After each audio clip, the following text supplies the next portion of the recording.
একটু খোঁজ নিয়ে দেখুন যে তৃণমূল কংগ্রেস যে সিম্বলটা পেয়েছে, ডে ওয়ান থেকে তাদের এটা জোড়া ফুল কি করে পেল? আমার যতটুকু রাজনৈতিক জ্ঞান আছে, আমরাও ডে ওয়ান থেকে খাম চিহ্ন পেয়েছি, কিন্তু এই খাম চিহ্নটাকে আমি যদি সব সময় সংরক্ষণ করে রাখি, আমাকে দুটোর মধ্যে একটা কাজ করতে হবে, অ্যাবভ 6% ভোট পেতে হবে, আর না হলে দুটো এমএলএ পেতে হবে।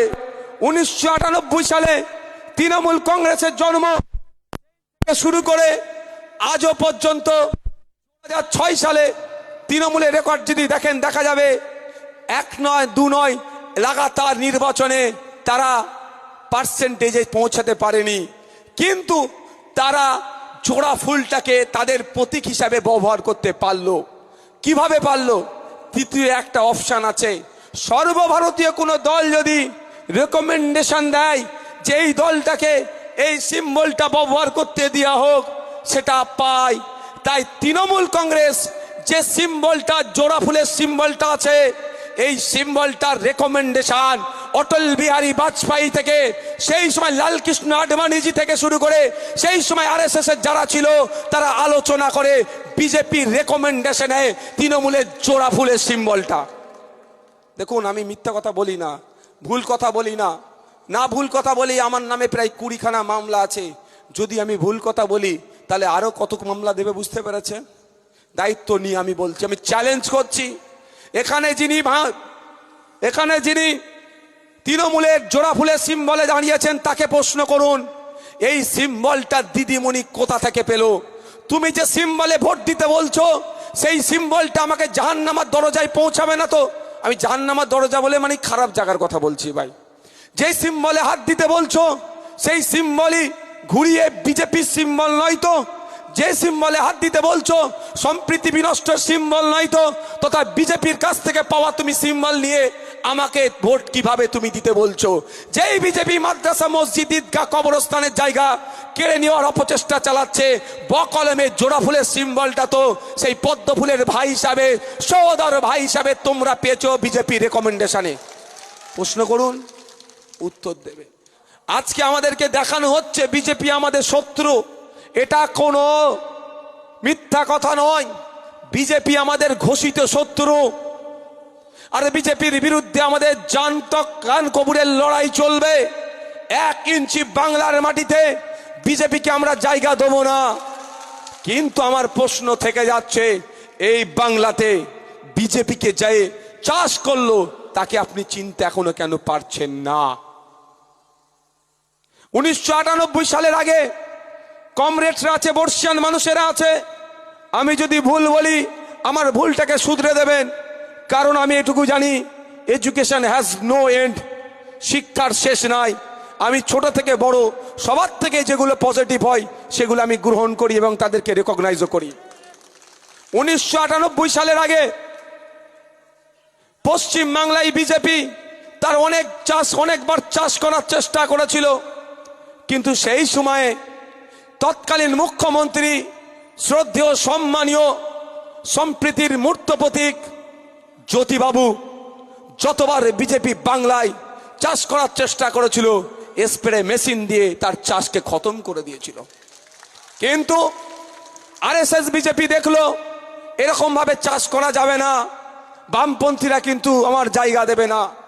সুকৌশলে মমতা ব্যানার্জির সাথে যোগাযোগ করে মমতা ব্যানার্জির হাতে দায়িত্ব তুলে দিল, টাকা পয়সা অর্থ দিয়ে, নির্বাচন কমিশনের সহযোগিতা দিয়ে দায়িত্ব করিয়ে 1998 সালে কংগ্রেস থেকে ভেঙে মমতা ব্যানার্জিকে তৃণমূল কংগ্রেস দল তৈরি করে বিজেপি মার্কেটে ছেড়ে দিল। এই জন্যই যে বিজেপির আগামী দিনের জন্য উর্বর মাটি তৈরি করার, কি বলছি বুঝে আসছে? উর্বর মাটি তৈরি করা। ডাইরেক্ট মানুষ বিজেপিকে ভোট দেবে না বাংলার, কি হিন্দু কি মুসলমান। আমরা রবি ঠাকুরের মাটি, এই নজরুলের মাটি, তিতুমিরের মাটি, এই মাটিতে কোনো সাম্প্রদায়িক শক্তিকে মাথা চাড়া দিতে দেব না। ওরা ভালো করে জেনে গিয়েছিল, সেই জন্য মমতা ব্যানার্জিকে কংগ্রেস থেকে ভেঙে নিয়ে এসে তৃণমূল কংগ্রেস নামক দল তৈরি করে দিয়ে বিজেপির জন্য চাষ করার জায়গা করে দিল।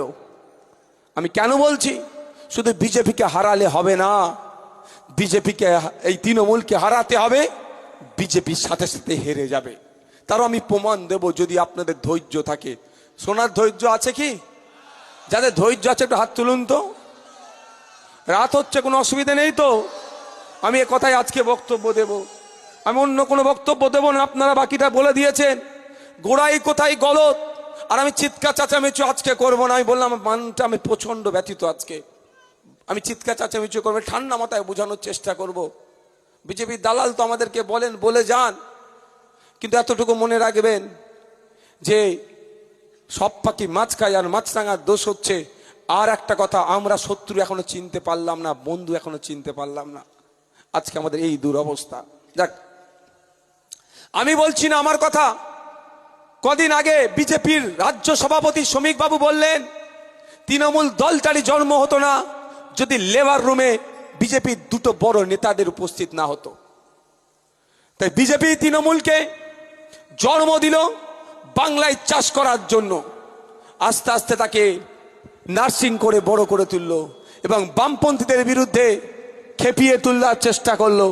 সাচার কমিটির সুপারিশ যখন সাচার কমিটির রিপোর্ট যখন পাবলিশ হলো, তখন রিপোর্টটা নিয়ে চারিদিকে হই হই করতে লাগলো।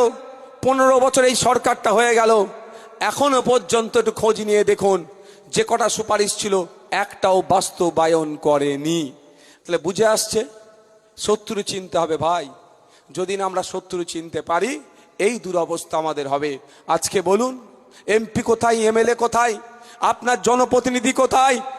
আপনার ভোটার লিস্টে থেকে নাম ডিলিট হয়ে গেছে।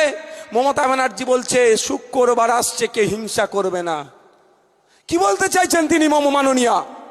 শুক্রবারে এসছে, একটা কদিন আগে বলেছিল একটা নির্দিষ্ট ধর্মের মানুষকে যদি আমি আটকে রেখেছি, যদি ছেড়ে দেয় কি হবে বুঝতে পেরেছেন?